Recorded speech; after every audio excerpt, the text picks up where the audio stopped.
नमस्कार साथियों, मैं सूरज, असिस्टेंट प्रोफेसर ज्योग्राफी, आप सभी का अपने भूगोल परिवार में हार्दिक स्वागत करता हूं। आप सभी जानते हैं एमपी असिस्टेंट प्रोफेसर की एक शानदार ऐतिहासिक वैकेंसी आ चुकी है और भूगोल में इस बार सीट बहुत अच्छी है पिछली बार की तुलना में। लगभग पिछली बार 23 थी, इस बार 90 सीट है और एक शानदार गोल्डन चांस है, आप सभी के लिए एक शानदार मौका है जिसका हमने तपस्वी बैच स्टार्ट भी कर दिया था। बहुत सारे विद्यार्थी कह रहे थे सर इसकी पुस्तकें बता दीजिए, प्रमाणित पुस्तकें कौन सी पढ़नी है, ऑथेंटिक पुस्तकें कौन सी पढ़नी है, क्या रणनीति होनी चाहिए, प्लस सिलेबस पे एक परिचर्चा होनी चाहिए जिसके आधार पर हमें लगे कि इसको कैसे आसान किया जा सकता है। इसलिए एक शानदार सेशन में लेकर आया हूँ। इस सेशन को पूरा अच्छे से देखिएगा। इसमें मैं बताऊंगा कि आपको पढ़ना क्या है, कौन सी पुस्तक पढ़नी है, किस पुस्तक में कौन कौन से चैप्टर ये आपके काम के हैं वो पढ़ना है, प्लस यहाँ पर ये करेंगे कि पाठ्यक्रम को कैसे आसान किया जा सकता है। वैसे मैं कहूँ एमपी असिस्टेंट प्रोफेसर का सिलेबस छोटा है, बहुत बड़ा सिलेबस नहीं है। टोटल 10 यूनिट है, मेरे हाथ में सिलेबस भी है, यहाँ पर भी आपको दिखाऊंगा। अगर एक गंभीर विद्यार्थी, अगर वो मेहनत करना जानता है, अगर वो थोड़ा सा स्मार्ट स्टडी करना जानता है, अगर वो पीवाईक्यूज पढ़ता है, अगर वो सारे पहले के पेपर सोल्व करता है, इस टाइप का एक होलिस्टिक अप्रोच वाला कोई विद्यार्थी है तो उसके लिए Madhya Pradesh assistant professor crack करना बहुत आसान है। बिल्कुल भी टफ नहीं है, बिल्कुल भी कठिन नहीं है।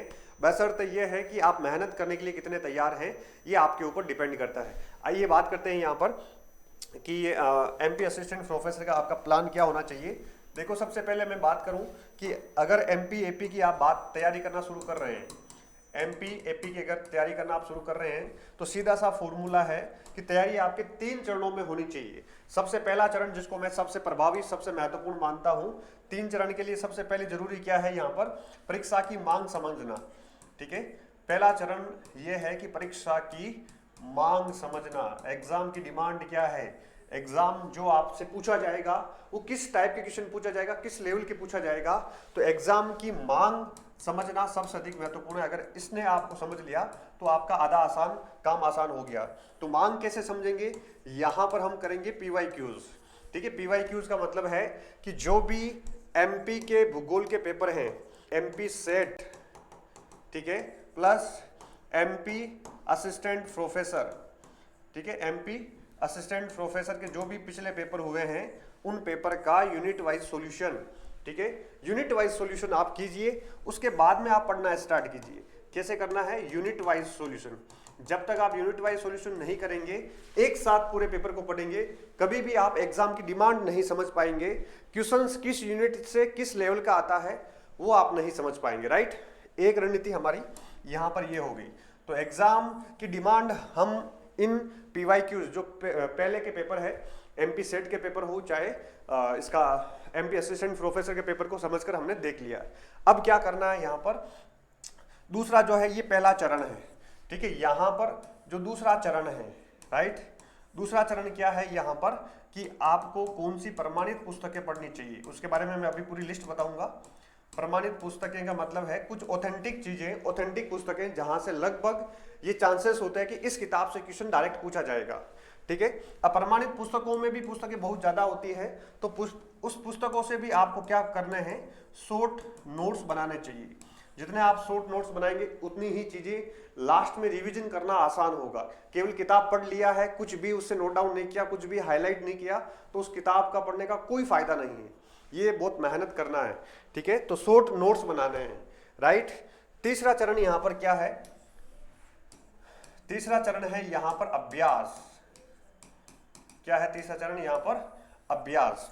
तो अभ्यास आप जितना करेंगे, ठीक है, अभ्यास आप जितना करेंगे, जितने एमसीक्यू निकालेंगे उतनी ही आपकी गलतियां सुधरेगी। ठीक है, जो फाइनल एग्जाम होगा आपकी गलतियां सुधरेगी। अब ऐसा तो है नहीं कि आप पेपर का वेट करेंगे कि जब पेपर नजदीक आ जाएगा तब हम जो है यहां पर इन गलतियों को सुधारेंगे, ऐसा बिल्कुल नहीं करना है। साथ साथ में आप क्या कर रहे हो, यूनिट वाइज, जैसे मान लीजिए फर्स्ट यूनिट आपकी थॉट की है, पहली यूनिट के आपने सारे MP set, MP assistant professor के क्वेश्चंस निकाल लिए। फर्स्ट यूनिट की बात कर रहा हूं, थॉट की, भौगोलिक चिंतन की, इसके निकाल लिए। फिर आपने क्या किया, इसकी बुक या इसके नोट्स पढ़ लिए। अब नोट्स पढ़ लिए इसी यूनिट के, तो इसी यूनिट के नोट्स पढ़ने के बाद इसी यूनिट के आप क्या कर लो, अभ्यास कर लो, एमसीक्यू निकाल लो। साथ में आप क्या कर लो, यहां पर टेस्ट सीरीज दे दो। टेस्ट सीरीज से क्या फायदा होता है कि कि एक प्रेशर रहता है माइंड में कि इस संडे मुझे पेपर देना मेरे लिए महत्वपूर्ण है, मुझे ये टारगेट है कि एक सप्ताह का मेरा टारगेट है, इस सप्ताह के टारगेट को मुझे पूरा करना है, ये टारगेट आपके माइंड में होना चाहिए। तो टेस्ट सीरीज से ये बेनिफिट हो जाता है। तो टेस्ट सीरीज या जो भी आपके पास पहले की पुस्तकें हैं, चाहे नेट के क्वेश्चंस निकालो, हालांकि वो बहुत लेंथी हो जाते हैं, अगर एमपी असिस्टेंट प्रोफेसर की दृष्टि से देखते हैं तो काफी लेंथी या बड़े हो जाते हैं, राइट। ये 3 चरण है, इस 3 चरण को प्रक्रिया का हिस्सा बनाना है, इस प्रक्रिया का हिस्सा आपको भी बनना है, राइट। तो इन 3 चरणों से आप गुजरेंगे। यूनिट वाइज पीवाईक्यूज देख लिए, उस यूनिट की थ्योरी पढ़ ली, उस यूनिट की थ्योरी या जो क्लास है, वीडियो क्लास है, वो सारा देख लिया, और उसके बाद में उसके टेस्ट सीरीज या उसकी प्रैक्टिस या उसका अभ्यास कर लिया, ठीक है। अब जब आप इस चरण से गुजरते हुए तीसरे चरण में पहुंचेंगे यहां पर, तब आपको ये लगेगा कि मेरे कौन से क्वेश्चन गलत हुए।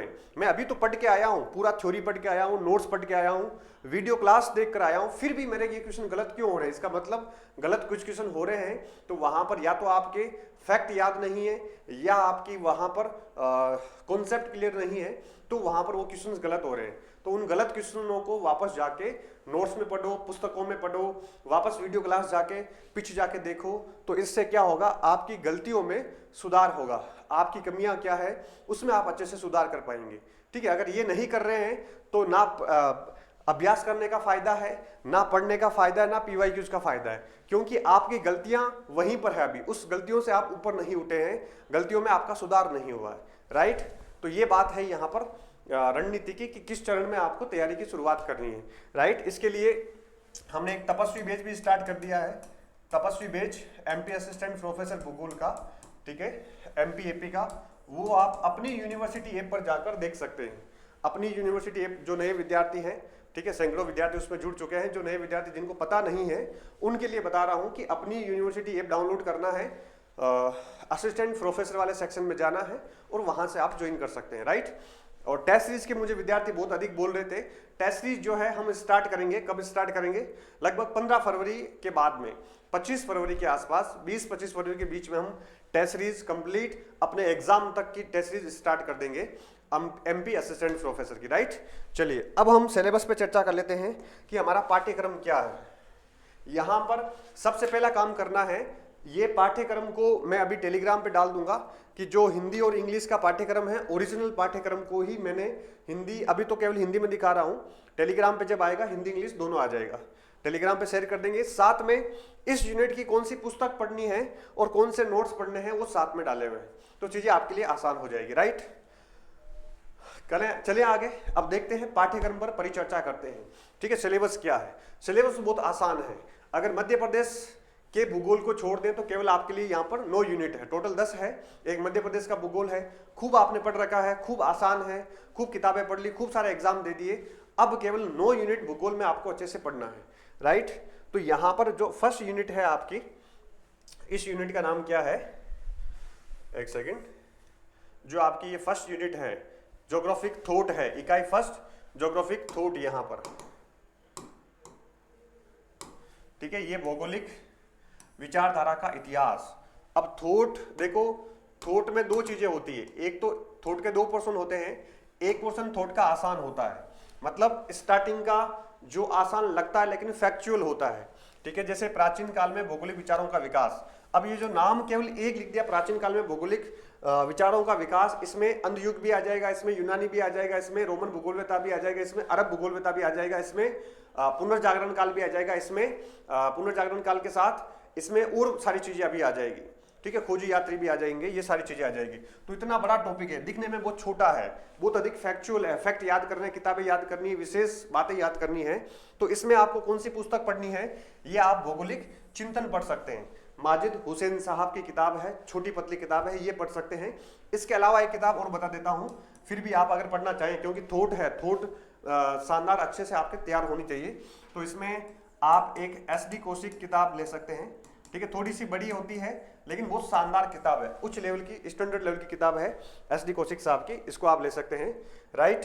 तो यहाँ पर प्राचीन काल में भौगोलिक विचारों का विकास, फिर है आधुनिक भूगोल के विकास में जर्मन और फ्रांसीसी संप्रदाय का योगदान। जर्मन भी आ गया यहाँ पर, फ्रांसीसी भी आ गए, ब्रिटिश भी आ गया, अमेरिकन भी आ गया, राइट। इसका मतलब स्टार्टिंग का थॉट पूरा कंप्लीट है, ठीक है, 1930 तक का थॉट स्टार्टिंग से लेकर कंप्लीट पढ़ना है, पूरा पढ़ना है, कुछ भी नहीं छोड़ना है। उसके बाद में देखो यहाँ पर भूगोल में द्वैतवाद है, ठीक है, ड्यूलिज्म इन भूगोल, भौतिक बनाम मानव भूगोल, क्रमबद्ध और प्रादेशिक भूगोल। ये छोटा टॉपिक है, केवल 2 ही प्रकार के ड्यूलिज्म पूछे हैं, आसानी से इस किताब में कवर हो जाएंगे, साथ में नोट्स में भी शानदार कवर हो जाएंगे। फिर निश्चयवाद, संभववाद, नवनिश्चयवाद, ठीक है, प्रतिमान, पैराडाइम में बदलाव, ये भी शानदार टॉपिक है, थोड़ा सा बड़ा हो जाता है अगर पूरे विस्तार से पढ़ें तो, ठीक है। भूगोल में प्रत्यक्षवाद, मतलब साथ में इसका मतलब मात्रात्मक क्रांति भी इसमें छुपी हुई है, डायरेक्ट नाम नहीं लिखा हुआ है। व्यवहारवाद, आदर्शवाद, मानवतावाद और उत्तर आधुनिकवाद। अब दिखने में ये सिलेबस छोटा दिखाई दे रहा होगा, लेकिन यहाँ पर कंप्लीट आपकी ज्योग्राफिक थॉट है, कुछ भी छुपा हुआ नहीं है। स्टार्टिंग से लेकर रोमन से लेकर यूनानी से लेकर लास्ट तक उत्तर आधुनिक काल तक का है भूगोल, यहाँ पर कंप्लीट है भौगोलिक चिंतन। इसलिए ये चैप्टर दिखने में छोटा हो सकता है, लेकिन काफी बड़ा चैप्टर है। तो बुक मैंने 2 बताई है, भौगोलिक चिंतन का इतिहास, SD कौशिक साहब की आप किताब ले सकते हैं। इसके अलावा जो नोट्स हैं शानदार, वो आपको MP असिस्टेंट प्रोफेसर के नोट्स 15, 20, 25 दिन में मैं शानदार निकाल रहा हूं। ऐसे नोट्स आएंगे, केवल डेडिकेटेडली MP असिस्टेंट प्रोफेसर के आएंगे, राइट। उसमें केवल 3 मॉड्यूल आएंगे, केवल 3 मॉड्यूल आएंगे। उस 3 मॉड्यूल में ये सारी चीजें आपकी कवर हो जाएगी, टू द पॉइंट सिलेबस के अकॉर्डिंग होंगे, ठीक है। तो इससे आप कवर कर सकते हैं पूरा के पूरा थॉट, कॉन्सेप्ट के साथ, फैक्ट के साथ, हाईलाइटेड चीजें, और बहुत शानदार आपको। और मैं कह रहा हूं कि कोई बुक नहीं पढ़े तो भी नोट्स से भी काम चल जाएगा। जिसकी हिम्मत नहीं है कि अभी किताब पढ़ने की, केवल नोट्स पढ़ेंगे तो गारंटी के साथ कह रहा हूं, जो आपके क्वेश्चंस आएंगे उसमें से selective question 90%, 95% Madhya Pradesh assistant professor के अपने नोट्स में से आ जाएंगे। जब पेपर आपका होगा तो गारंटी के साथ मैं सॉल्यूशन करवाऊंगा यहाँ पर, और बताऊंगा कि इस पेज पे ये क्वेश्चन है, इस पेज पे ये क्वेश्चन है, पलट के देख लीजिए, राइट। उस समय आपको सारा पता चल जाएगा। चलें आगे। तो ये इसलिए विश्वास के साथ कह रहा हूं क्योंकि पिछले असिस्टेंट प्रोफेसर में भी सेम यही हुआ, ठीक है। इस बार भी और डेडिकेटेडली नोट्स निकाल रहे हैं। पिछली बार तो RPSC और MP असिस्टेंट प्रोफेसर के कंबाइंड नोट्स थे, इस बार केवल MP असिस्टेंट प्रोफेसर के लिए ही नोट्स निकाल रहे हैं। 15 से 20 दिन, उसमें 25 दिन लगेंगे, ठीक है। काफी कुछ नोट्स तैयार है, कुछ टॉपिक के बाकी है, वो तैयार हो रहे हैं, राइट। चलिए, उसके बाद में सेकंड यूनिट आते हैं। ये सार्वभौमिक यूनिट है, इसमें कुछ बताने की आवश्यकता ही नहीं है। नाम क्या है? भू आकृति विज्ञान, ठीक है। भौतिक भूगोल का स्वरूप सविंदर सिंह पढ़ना है हमारे लिए। यहाँ पर सविंदर सिंह साहब जिंदाबाद है, ठीक है। तो सविंदर सिंह साहब हमारे लिए, इन्होंने गीता रामायण सब कुछ लिख दिया भूगोल के विद्यार्थियों के लिए। तो भौतिक भूगोल का स्वरूप, इसमें आपकी क्लाइमेटोलॉजी, इसमें आपकी समुद्र विज्ञान और भू आकृति विज्ञान तीनों ही कवर हो जाती है, शानदार, तीनों ही कवर हो जाती है। इसको आप जरूर पढ़िएगा। नोट्स तो पढ़ना ही है, नोट्स रिवीजन के लिए पढ़ना है, लेकिन इस किताब को जरूर पढ़ना है, प्लस थॉट की किताब को भी एक बार जरूर पढ़ना है, क्योंकि पूरी समझ विकसित होने के लिए किताब महत्वपूर्ण होती है, राइट। चलें आगे, आ जाइए। तो इसमें सिंपल कॉन्सेप्ट है, बहुत बड़ा सिलेबस नहीं है, बहुत छोटा सिलेबस है, और भौतिक भूगोल को बहुत छोटे रूप में लिया, बहुत अधिक विस्तार के साथ नहीं लिया है। लेकिन भौतिक भूगोल ऐसा विषय, लगभग घुमा फिरा के सारी चीजें इसमें आ जाती है, राइट। चलें आगे। तो छोटा सिलेबस ही है, देख सकते हैं आप। मौलिक संकल्पनाएं, तो फंडामेंटल कॉन्सेप्ट में वैसे पूरा ही आ जाता है, इंटीरियर ऑफ द अर्थ और छोटे मोटे सारे कॉन्सेप्ट इस मौलिक संकल्पना में आ जाते हैं। इसलिए भौतिक भूगोल में छोड़ना कुछ भी नहीं है, थोड़ा विस्तार के साथ पढ़ना है। मैं नोट्स में भी विस्तार के साथ डालूंगा, आप ये मत सोचना कि सर सिलेबस में नहीं है फिर भी कैसे डाल दिया है, क्योंकि मौलिक संकल्पनाएं हैं। तो मौलिक संकल्पनाएं तो पूरे मतलब पूरे भू आकृति विज्ञान की सारी संकल्पनाएं आ जाती है, इसलिए इसको पढ़ना है। अंतर्जात बहिर्जात शक्तियां, अनाच्छादन प्रक्रम, अपक्षीय अपर्दन आसान है, भू सन्नति, जियो सिंक्लाइन, ठीक है, महाद्वीपीय विस्थापन सिद्धांत और प्लेट टेक्टोनिक थ्योरी, भू आकृतिक चक्र की संकल्पना, डेविस और पेंग की तुलना आसान है, और 3-4 इस्तेलाह करते हैं यहाँ पर दे रखी है, राइट। छोटा सिलेबस है, मस्ती के साथ करना है, अच्छे से, शानदार है ना, हाथ से बने हुए चित्रों के साथ शानदार आपको ये नोट्स में भी आपको मिल जाएगी, राइट। तो ये नोट्स आपको मिल जाएगा, नोट्स में कंप्लीट भू आकृति विज्ञान हो जाएगी तैयार आपके साथ, ठीक है। जलवायु विज्ञान में वही सविंदर सिंह ही पढ़ो आप, बेस्ट है। DS लाल की किताब भी आती है, ठीक है, क्लाइमेटोलॉजी की DS लाल की किताब आती है, वो भी अच्छी है, लेकिन आपको लेने की आवश्यकता नहीं है, इससे बाहर जाएगा नहीं। तो सविंदर सिंह की एक किताब से तीनों यूनिट कवर हो जाएगी। वायुमंडल का संगठन, संरचना, है ना, सूर्य अभिताप, उष्मा बजट, तापमान, वायुमंडलीय दाब और घरीय पवने, है ना, इंसो, अल्नीनो, ठीक है, दक्षिणी दोलन, किसी विद्यार्थियों को समझ में नहीं आता है, ठीक है। इतना शानदार मैंने क्लास में करवा रखा है, एक बार अल्नीनो, लानीनो, इंसो, ये सब पढ़ लिया तो कभी भी जीवन में नहीं भूलोगे, इतना शानदार करवा रखा है, जीवन में नहीं भूलोगे, इतना शानदार कॉन्सेप्ट आपको करवा रखा है, राइट। वायु राशियां, वाताग्र, उष्णकटिबंधीय, शीतोष्णकटिबंधीय, चक्रवात, विश्व की जलवायु का वर्गीकरण, कोपेन थोर्नथवेट, वर्षण के प्रकार और वितरण, ओजोन का क्रमिक ह्रास, वैश्विक ग्लोबल वार्मिंग, पर्यावरणीय जोखिम, तड़ित जंजा, ओलावृष्टि, उष्ण शीत लहरें, बाढ़ और सूखा, ये सारी चीजें कुछ एनवायरमेंट की भी यहाँ पर क्लाइमेटोलॉजी के साथ डाली हुई है, राइट। तो वर्तमान का कुछ करंट अफेयर की चीजें भी यहाँ पर जुड़ेगी, इसको भी हमें ध्यान में रखना है अच्छे से। चलें आगे, तो ये किताब और इसके साथ अपने नोट्सों से तैयारी हो जाएगी। अगला है समुद्र विज्ञान। समुद्र विज्ञान में महासागरीय जल के उच्चावच, हिंद अटलांटिक महासागर, प्रशांत महासागर के उच्चावच, ठीक है, महासागरीय निक्षेप, संसाधन, भीतियां और प्रवाल भीतियां, और महासागरों का तापमान, लवणता, महासागरीय जल का घनत्व, ज्वार भाटा और महासागरीय धाराएं। इसका मतलब यह है कि यहाँ पर कंप्लीट समुद्र विज्ञान है, कुछ भी छोड़ा नहीं है। समुद्र विज्ञान और जलवायु विज्ञान कंप्लीट है, कुछ भी नहीं छोड़ा है।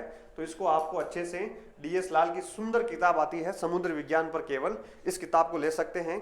बाकी फिर भी नहीं लेना चाहते हैं तो सविंदर सिंह से भी आप कर सकते हैं, लेकिन पढ़ना केवल इन टॉपिक को ही है। जो टॉपिक डायरेक्ट लिखे हैं वो उस किताब से पढ़ना है, बाकी अपने नोट से हो जाएगा। इतने शानदार जो है यहाँ पर रिवाइज करने में बहुत आसान रहेगा। किताब के साथ साथ ही, जैसे किताब पढ़ा, किताब के साथ साथ ही आप साथ में नोट्स भी देख लेना, उसके साथ नोट्स ही हो जाएंगे, ठीक है। नोट्स कैसे, हैंड रिटन नोट्स मॉड्यूल आएंगे, वो मिल जाएंगे। अगला टॉपिक महत्वपूर्ण है, यहाँ पर मेरा फेवरेट टॉपिक है, वो है जनसंख्या भूगोल और अधिवास भूगोल। तो अधिवास भूगोल मेरा फेवरेट टॉपिक है, ठीक है। सेटलमेंट ज्योग्राफी मेरा फेवरेट टॉपिक है। इतने शानदार, मतलब वन एंड ओनली नोट्स कह सकते हैं, अविश्वसनीय, अकल्पनीय आप उसको मान सकते हैं। इतने शानदार आपको अधिवास भूगोल के नोट्स मिलेंगे, ठीक है, देखिएगा उसको। तो जनसंख्या भूगोल में देखो दो चीजें होती है, एक तो करंट अपडेटेड डाटा, ठीक है, एक तो करंट के डाटा, और यहाँ पर जनगणना की करंट के डाटा चाहिए तो वो अपडेटेड डाटा आपको नोट्स के साथ मिल जाएंगे, ठीक है। एक तो करंट के अपडेटेड डाटा प्लस जो स्टैटिक पोर्शन है, जो हमेशा स्थायी रहता है, वो पोर्शन इसके साथ ही आपको मिल जाएगा, ठीक है, नोट्स के साथ मिल जाएगा। इसके अलावा SD मौर्य की शानदार किताब है जनसंख्या भूगोल पर, वो आप मंगवा सकते हैं, पढ़ सकते हैं, जरूर पढ़िएगा। जिसमें जैसे डेमोग्राफिक ट्रांजिशन थ्योरी है, जनसंख्या संक्रमण सिद्धांत है।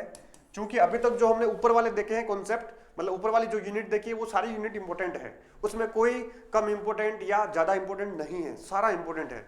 लेकिन यहाँ पर थोड़ा सा इंपॉर्टेंट हो जाता है। जननांकीय संक्रमण मॉडल बहुत महत्वपूर्ण है।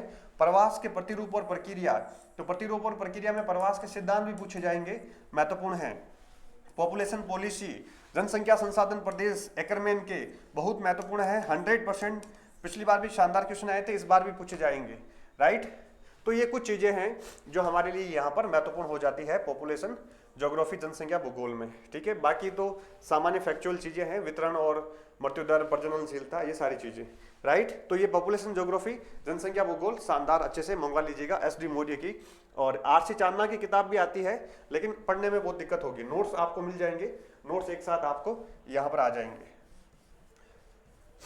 अब नोट्स में मैं क्या करने वाला हूँ, नोट्स में जो MP असिस्टेंट प्रोफेसर का पेपर हुए हैं उसके यूनिट वाइज PYQ, जो MP सेट के पेपर हुए हैं उसके यूनिट वाइज PYQ, इसके साथ नोट्सों के साथ ही मैं डलवा दूंगा, तो वहां से आपकी अच्छी तैयारी हो जाएगी, ठीक है। तो हर यूनिट के नोट्स के साथ आपको PYQs भी साथ में प्रैक्टिस के लिए मिल जाएंगे, वो हर मॉड्यूल में, हर नोट्स में आपको मिल जाएंगे यूनिट वाइज। अगला है अधिवास भूगोल, बहुत महत्वपूर्ण है। अधिवास भूगोल की SD मौर्य की किताब आती है, ठीक है। अधिवास भूगोल की SD मौर्य की सुंदर किताब है, अच्छी किताब है, सिंपल सरल भाषा में लिखा हुआ है। बंसल की किताब आती है, मोटी किताब आती है, क्लिष्ट भाषा है, मत लाना, मत पढ़ना, आवश्यक नहीं है, ठीक है। बाकी अपने नोट्स वन एंड ओनली है, बहुत सुंदर नोट्स इसमें आपको इस यूनिट के मिल जाएंगे। नगर प्रदेश, सिटी रीजन क्या है, प्राइमेट सिटी क्या है, कोटि आकार नियम, नगरीय विधि के पारिस्थितिक प्रक्रियाएं कि नगर कैसे वृद्धि करता है, नगरीय उपांत महत्वपूर्ण है। अधिवास पदानुक्रम, केंद्र स्थान सिद्धांत, क्रिस्टोलर एवं लोस्का मॉडल, ये भी बहुत अधिक महत्वपूर्ण है। तो कुछ सिद्धांत है और कुछ यहाँ पर यूनिक चीजें ही लिखी हुई है, मतलब यहाँ पर जो सारे टॉपिक हैं अधिवास भूगोल के सारे कॉन्सेप्चुअल है, सारे समझने वाले हैं, कुछ चीजें साथ साथ में रटने वाली है। एक दो बार पढ़ लिया तो उससे बाहर क्वेश्चन नहीं जाएगा और समझ विकसित हो जाएगी, बस वो समझ विकसित आपको करनी है, राइट। इसमें सारा कवर हो जाएगा, अच्छे से दे रखा है और अपने नोट्स में भी आपको मिल जाएगा। चलिए आगे, उसके बाद में देखिए, थोड़ा फास्ट चलता हूं मैं, अभी सर की क्लास है। पॉलिटिकल ज्योग्राफी में मुझे लगता है कि कोई किताब पढ़ने की आपको आवश्यकता नहीं है, केवल नोट से हो जाएगा, केवल नोट से ही आपके हो जाएगा। शानदार। फिर भी आप पढ़ना चाहते हैं तो यहाँ पर डॉक्टर सुदीप अधिकारी, रतन कुमार की एक किताब आती है, मोटी किताब है लेकिन आपको छांटकर ये टॉपिक ही पढ़ना है, ठीक है। केंद्र स्थल सिद्धांत, उपांत, परिधीय मतलब रिमलैंड थ्योरी, राज्य के भौगोलिक तत्व, भौतिक मानवीय सीमा और सीमांत बहुत महत्वपूर्ण है, हिंद महासागर की भू राजनीतिक महत्व, भारत में अंतर प्रांतीय मुद्दे और प्रमुख जल विवाद, ठीक है। ये कुछ टॉपिक है जो आपको ध्यान में रखना है, ठीक है। और बाकी सारा इस किताब में मिल जाएगा, अपने नोट्स में मिल जाएगा, सफिशिएंट है, उतना कर लोगे। जो नोट्स में मिल जाएगा ना, मान लो सिंगल किताब भी आप नहीं पढ़े, अगर जो आपको नोट्स में मिलेगा वो ही आपका हो गया तो भी जीवन आपका आसान हो जाएगा, सिलेक्शन हो जाएगा। लेकिन जो नोट्स से क्वेश्चन पूछे गए हैं वो किसी हालत में आपके गलत नहीं होने चाहिए, गारंटी के साथ। ऐसा विश्वास होना चाहिए, आत्मविश्वास होना चाहिए कि जो सर के नोट्स हैं उससे सिंगल क्वेश्चन मेरा गलत नहीं होगा, गारंटी के साथ लिख के दे सकता हूं कि सिलेक्शन पक्का है, राइट। छोटा सिलेबस है। प्रादेशिक नियोजन एवं विकास, नियोजन प्रदेशों की संकल्पना क्या है, प्रादेशिक परिश्रम की विधियां क्या है, प्रदेशों के प्रकार क्या क्या है, विकास के इंडिकेटर्स क्या है, सतत विकास क्या होता है, भारत में प्रादेशिक नियोजन की पूरा इतिहास और वर्तमान की स्थिति, ये सारी चीजें इस किताब में मिल जाएगी। एस.डी. मौर्य जिंदाबाद, ठीक है। यहाँ पर सविंदर सिंह के बाद बाकी सारे सेगमेंट में एस.डी. मौर्य जिंदाबाद है, ठीक है। उनकी अच्छी किताब है, सारी अच्छी किताबें हैं, राइट। तो इसको आप ले लीजिएगा। प्रादेशिक नियोजन एवं विकास, एस.डी. मौर्य साहब की किताब आती है, प्रवालिका पब्लिकेशन की ही आती है, राइट। और ये सारा कंप्लीट एज इट नोट्स में आपको शानदार समझने लायक चीजें मिल जाएगी, राइट। चलते हैं आगे। उसके बाद में देखिए, उसके बाद में है यहाँ पर, ये क्या हो रहा है, आर्थिक भूगोल, ठीक है। आर्थिक भूगोल में 2-3 चीजें हैं। एक तो यहाँ पर प्राइमरी, सेकेंडरी, तृतीयक, चतुर्थक क्रियाएं हैं, जिसको आप इस वाले सेगमेंट को आप कहां से पढ़ सकते हैं, एनसीईआरटी से पढ़ सकते हैं, ठीक है। एनसीईआरटी से पढ़ सकते हैं, डायरेक्ट क्वेश्चन आते हैं। कृषि उत्पादकता, दक्षता एवं माप, तो इसमें आर्थिक भूगोल भी है, कृषि भूगोल भी है, परिवहन भूगोल भी है, औद्योगिक भूगोल भी है। तो इसलिए अलग अलग किताबों में, एक किताब में सारी चीजें नहीं मिलेगी। फिर भी आप आर्थिक भूगोल की एस.डी. मौर्य की किताब लेकर आ सकते हैं, ठीक है। लेकिन ये सारी चीजें किसी एक किताब में नहीं मिलेगी, और ना ही मैं आपको सजेस्ट करूंगा कि इसके लिए आपको 4 किताबें पढ़नी है, राइट। इसके लिए आपको 4 किताबें पढ़नी है, सजेस्ट नहीं करूंगा। इससे केवल आपको नोट्स प्लस आपको एनसीईआरटी, नोट्स प्लस एनसीईआरटी से आपकी सारी चीजें कवर हो जाएगी, राइट। चलिए आगे। उसके बाद में लास्ट कौन सा है, परिवहन लागत और अभिगम्यता, ये सारे नोट्स में कवर हो जाएंगे सारे, कुछ भी मत पढ़िएगा, किताब लाने की बिल्कुल आवश्यकता नहीं है। भारत का भूगोल आप सबने पढ़ रखा है, केवल नोट्स के टाइम में किताब आती है पेरियार भारत का भूगोल, इसके अलावा कुछ नहीं पढ़ना है। एनसीईआरटी 11th क्लास की, इसमें क्या देखना है, 11th क्लास की एनसीईआरटी, ठीक है। 11th क्लास की एनसीईआरटी प्लस पेरियार भूगोल प्लस अपने नोट्स, बस, इसके अलावा और कुछ नहीं, राइट। चलिए, ये सारे भारत का भूगोल बहुत बड़ा नहीं है, ठीक है, सारे टॉपिक नहीं लिए हैं, शॉर्ट वही हैं। और लास्ट यूनिट है अपनी मानचित्र कला। तो मानचित्र कला के लिए देखो, इसमें भी डाइवर्सिफाई है, स्टैटिक्स भी है, रिमोट सेंसिंग भी है यहाँ पर, है ना। तो यहाँ पर कार्टोग्राफी भी है, थोड़ी थोड़ी निकटतम पड़ोसी विश्लेषण विधि भी है, ये बहुत सारी चीजें हैं। तो यहाँ पर जो प्रायोगिक भूगोल जेपी शर्मा आती है, एक लेकर आ जाना, इससे जो कवर हो वो इससे कर लेना, बाकी सारे आपके नोट्स में कवर हो जाएंगे, शानदार अच्छे लेवल से नोट्स में कवर हो जाएंगे। लेकिन ये एक किताब तो आपको लानी पड़ेगी, जो जो आपके टॉपिक है वो आप टॉपिक देख लेना, राइट। तो मानचित्र कला हो गई, बस नोट्स में हो जाएगा, और जेपी शर्मा लेके आ जाना। इस यूनिट में सबसे अधिक दिक्कत रहती है, मैं कह रहा हूं, क्लास लेने के बाद, नोट्स पढ़ने के बाद और इस किताब से पढ़ने के बाद कोई भी क्वेश्चन आपका सिंगल क्वेश्चन नहीं छूटेगा, राइट। बस लास्ट में क्या है, मध्य प्रदेश का भूगोल, इसके बारे में मैं कुछ नहीं बताऊंगा, नोट्स पढ़िएगा, और आपने खूब पढ़ रखा है, आप मेरे से बेहतर जानते हैं कि मध्य प्रदेश के भूगोल में कौन सी चीजें पढ़नी चाहिए, क्या पढ़नी चाहिए, राइट। बस यही था मेरे लिए, मेरी तरफ से आज का पाठ्यक्रम पर परिचर्चा। जो नए विद्यार्थी हैं उनके लिए जानकारी ये है कि यहाँ पर मध्य प्रदेश असिस्टेंट प्रोफेसर का तपस्वी बैच हमने स्टार्ट कर दिया है। ये अभी लाइव और रिकॉर्डेड क्लासेस स्टार्ट हो चुकी है। अभी 1-2 दिन में मैं लाइव क्लास इसमें स्टार्ट करने वाला हूँ। नया बैच है, अपनी यूनिवर्सिटी ऐप पर आप डाउनलोड करके उसको ज्वाइन कर सकते हैं। इसके अलावा ये मध्य प्रदेश असिस्टेंट प्रोफेसर को डेडिकेटेड नोट्स 20 से 25 दिन में आपके हाथ में होंगे, आ जाएंगे, ऐप पर ही आएंगे, वीडियो बनाकर, और मैं आपके लिए समझा दूंगा अच्छे से। टेस्ट सीरीज 15 फरवरी के बाद में स्टार्ट करूंगा। अभी टेस्ट सीरीज के लिए कोई फोन मत करना, कोई मैसेज मत करना, राइट। नोट्स के लिए कम से कम 25 दिन तक कोई मैसेज मत करना, 25 दिन के बाद में आप मैसेज करना, तब तक ऑटोमेटिकली मैं वीडियो बनाकर आपको समझा दूंगा। अभी कोर्स चल रहा है वो आप ज्वाइन कर सकते हैं, राइट। और जो पिछला मध्य प्रदेश का पेपर हुआ था उनके मॉक इंटरव्यू बाकी है, तो भूगोल के जो विद्यार्थी उन सभी के मॉक इंटरव्यू भी शानदार करवा देंगे, ठीक है। वो शानदार मॉक इंटरव्यू आपकी तैयारी हो जाएगी, राइट। तो अभी के लिए इतना ही। फिर ये जो पीडीएफ है ये आपको टेलीग्राम चैनल पर मिल जाएगी। कहाँ गया ये पीडीएफ? आपको कहाँ मिलेगी? टेलीग्राम चैनल पर। इसमें इंग्लिश में भी डलवा दूंगा, साथ में और कुछ जो चीजें हैं पढ़नी है वो आपको बता दूंगा। चलिए फिर मिलते हैं तपस्वी बैच में। तपस्वी बन जाना है, समय कम है, मेहनत करनी है, 4 महीने आपके पास है, पूरे 4.5 महीने हैं। इस 4 महीने 4.5 महीने में छोटा सिलेबस है, बस एक जोश जुनून अंदर जगाना है, मेहनत करनी है। मैं हमेशा मेहनत पर ही विश्वास करता हूं, मेहनत के बारे में ही बोलूंगा। इसके अलावा कोई सफलता का शॉर्टकट नहीं होता है, आप सब जानते हैं। चलिए आप सभी को all the best, good luck to all of you, thank you.